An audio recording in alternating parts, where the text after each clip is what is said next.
Hello and welcome to the Stem Cell Healing Institute podcast.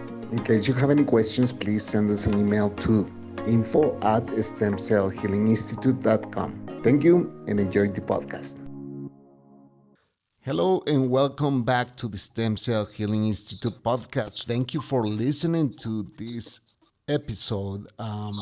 Hello, Dr. Zahra Figueredo. How are you? I'm very well, Louise. Thank you so much. How are you doing today? I'm very excited because we very soon are going to have a new website. Is that correct, Doctor? That's correct. Yes, we are excited to launch it very, very soon. Um, there will be a lot of updates, a lot of studies, a lot of new testimonials, a lot of new videos, and so we're very, very excited to launch that very shortly. Very shortly. We're still working on it, but it's going to be a brand new website. The address will be the same. It will be stemcellhealinginstitute.com. So we do have an interesting topic today, Doctor. Stem cells for cosmetic facelift. Yeah, doctor, in this case, what are the signs of aging and how can the stem cells can help? Right. Okay. Yeah. That's a good question, Luis, because there are so many. You know, there. First of all, and we'll also talk about causes of aging. I think that's important also because in the way that we practice, in the way that we do these treatments, we're always. We're not the type of clinic where you come for treatment and we just, goodbye, good luck. We want these to be life-changing treatments that are sustained in the long run. And that could mean some lifestyle changes. That could mean some dietary changes. That can mean um, a lot of different things. So it's really important that we also discuss the causes because I'll actually start with that if that's okay. Causes of aging. Um, that can come from, of course, just normal aging and normal old age, and so that could take. That comes natural, right, doctor? That's very very natural. So and that could include, with along with a lot of us, even the young ones, sun damage. So UV rays, ultraviolet rays. It can come with diet, bad diet. So that can include a lot of saturated fats, and that create a lot of free radicals in the body and not enough antioxidants, which we get from fruit and vegetables and certain key supplements, if you want to go there. And then the good fats, and having, like I mentioned, the saturated fats can be very damaging to our skin. And so we would want to undo a lot of that with antioxidants and omega 3s and all of the good fats. And so we mentioned sun damage and our diet, and then there's smoking, which can wreak havoc in our skin, and then heavy drinking. So a lot of these lifestyle sort of choices can play a role directly and then also indirectly with the liver. If we're not detoxing through the liver very well, it comes out through our skin, because our skin is our second detoxification organ next to the liver. And so these are all really important causes of aging. Um, Now, going back to your original question of how the stem cells can help, is that correct, Louise? Correct. You asked how, right? But Okay. can you Mhm. can you give us how can the stem cells address these issues from a non-technical perspective? Oh, right. Yes. And you asked me about the signs of aging. Yeah. Yes, correct, correct. Okay. So, the normal process of skin aging and skin damage is usually the collagen, and there are two proteins in our skin, collagen and elastin. Okay. When those break down due to the various causes that I mentioned earlier, when those start to break down, we start to see thinning of the skin. Oh, let me also mention before I forget, hormonal changes. So as we age and as we have changes in hormones, especially women with estrogen and progesterone, our skin tends to thin out, and we lose elastin and collagen there as well. And so once the collagen and elastin sort of wear down and become sort of thinner and decreased under the skin, we tend to see wrinkles because our skin just doesn't, there's less elasticity, just doesn't bounce back as well anymore.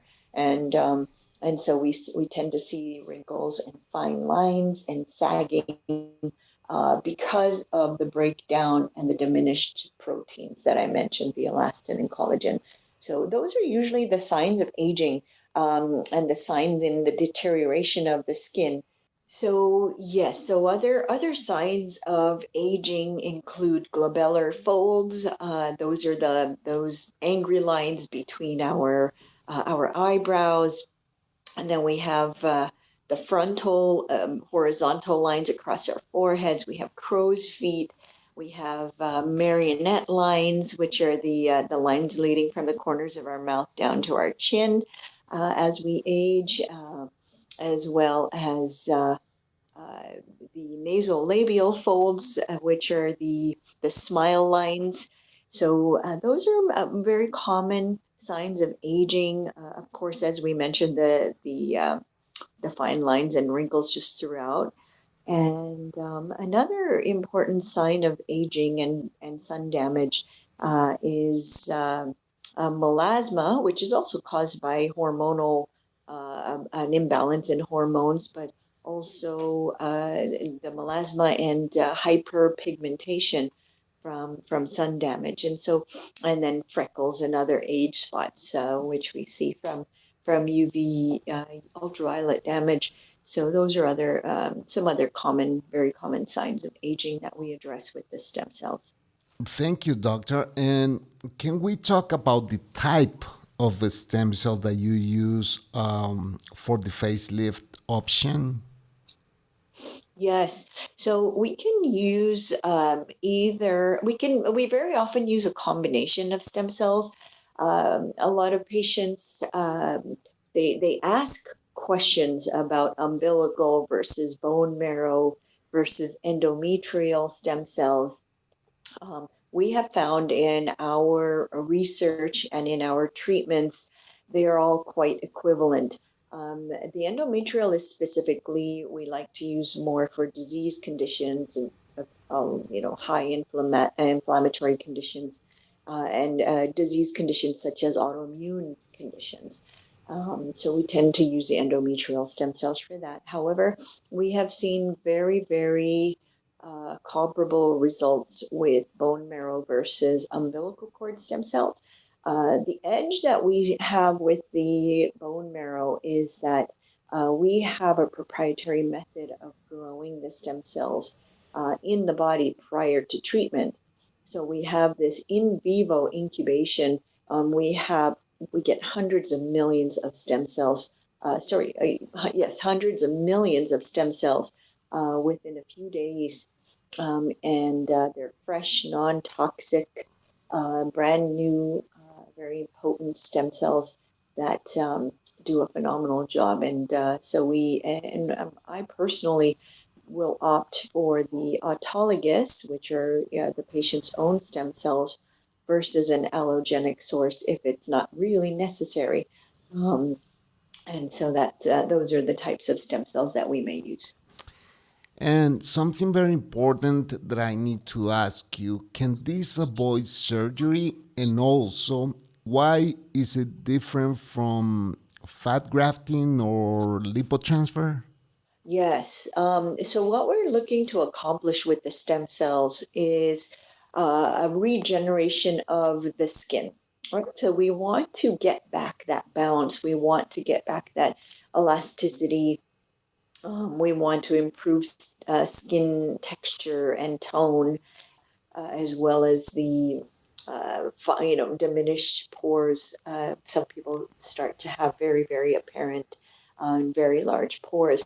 So we're looking to accomplish, which we do accomplish with stem cells, an improvement in the skin texture, skin quality, elasticity, so on and so forth. And that takes time. So, if we have someone that's 80 years old and they have a very, very loose, saggy skin, they would be a good candidate in for results. However, if you're looking to get complete tautness and take away any of the when we tend to have a lot deeper wrinkles and a lot of sagging all along the jawline and all around the eyes. um, that we're very honest with patients that you would be a better candidate for surgery, because that requires pulling back the skin, removing unwanted skin, and so of course and sutures and so on and so forth. And it is very invasive, and so some patients wouldn't be good candidates for stem cell treatment. However, if we're looking at minor damage and looking to have very realistic improvements in skin tone and texture, and tautness, just an overall glow, stem cell treatment is the best option. And we accomplish all of those things because we're looking to improve. Again, when we deal with stem cells, and when we're talking about stem cells and the cocktails that we use, we're looking to regenerate the skin in this case. And even the muscle underlying is a lot of times it's a deterioration of certain muscles as well in our face. So we're looking to regenerate and increase the quality of the skin, the proteins, the uh, the muscle tone, and so on and so forth. And we accomplish that with the cocktails that we use, as well as very often combining other ingredients to create a good matrix, so that we have the results over the long run when we have the regeneration and actual reconstruction of the skin, which can take months, as I've mentioned in past podcasts. But we also have an immediate glow with the cocktail that we use for specifically for facelifts. Okay, doctor, is there any consideration that a prospective patient before taking the stem cell procedure? For the stem cell facelift, Yeah. yes. Yes, I think that what's really important is we do want to evaluate a patient in order for realistic expectations. Like I mentioned, if they have an inch of skin hanging off their jowls, um, can we completely remove that with stem cells? No, probably not. Not after one treatment. Perhaps a patient might require more than one treatment um, to achieve the tautness that they're looking for. Again, this depends on the patient, the degree of damage, the degree of aging.